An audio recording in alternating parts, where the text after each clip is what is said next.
En mer, il n'y a aucun danger. Ça, il faut le savoir. En mer, il n'y a aucun danger par rapport à la sargasse. Mais une fois échoué, c'est là que tout bascule. Et c'est là qu'on va migrer vers la partie danger pour la santé. Donc quand les gaz sargasses vont pourrir sur les plages, elles vont dégager en fait des gaz toxiques. Le plus connu des gaz qui est dégagé par les algues sargasses, c'est l'hydrogène sulfuré. C'est le H2S. Et l'impact pour la santé de l'hydrogène sulfuré, maux de tête, les nausées, les troubles respiratoires et parfois même, tout simplement, ça vous donne des problèmes de peau. Voici, messieurs, dames, je vous ai énuméré les dangers pour la santé d'être confronté de manière hyper longue avec ce fameux hydrogène sulfuré H2S dégagé par les algues sargasses. Maux de tête, nausées, troubles respiratoires et parfois ça donne des problèmes de peau. Donc ça c'est important de pouvoir l'évoquer. Rapport là, mon carré pour la moins, mon dit d'autres constat que la Chambre régionale des comptes va enquêter, elle va faire un constat qui est totalement sévère autour de la gestion des sargasses. Elle va parler d'organisations défaillantes, elle va dire que les marchés publics sont totalement mal gérés et puis elle va dire, la Cour régionale des comptes va dire que le suivi financier autour de la sargasse est totalement insuffisant. Voilà ce qu'elle va dire. Et surtout, dans ce rapport, elle va dire que les communes du Robert et du Vauclin, écoutez bien, alors là c'est la partie la plus potalante. Voici les autres.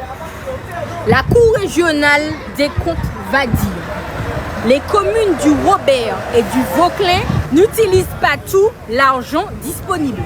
Je réitère, la Chambre régionale des comptes va dire que les communes du Robert et du Vauclin n'utilisent pas tout l'argent disponible. Et le taux de consommation de ces fonds, 44% seulement des fonds sont utilisés pour le Robert.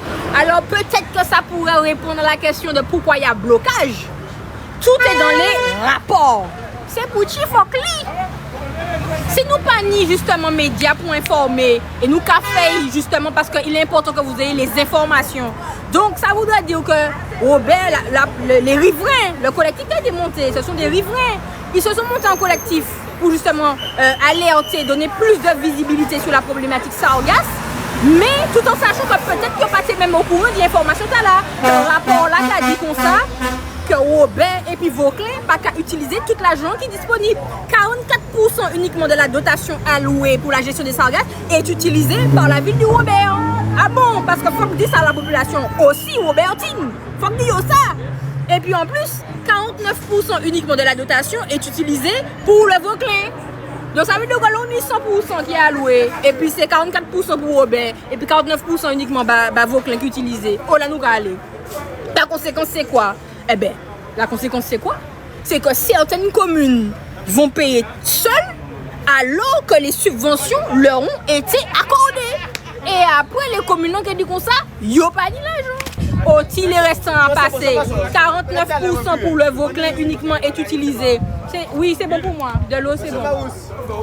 Conséquence, les communes vont payer seules, d'accord, alors que les subventions ont été accordées. C'est ça qui plierait de là. Et surtout les moments là qui vous pétez, les riverains qui disent comme ça. Oh, mais oh là, nous n'y baillons tout long là. Rien pas qu'avancer, eh ben, nous là. Vous avez une information.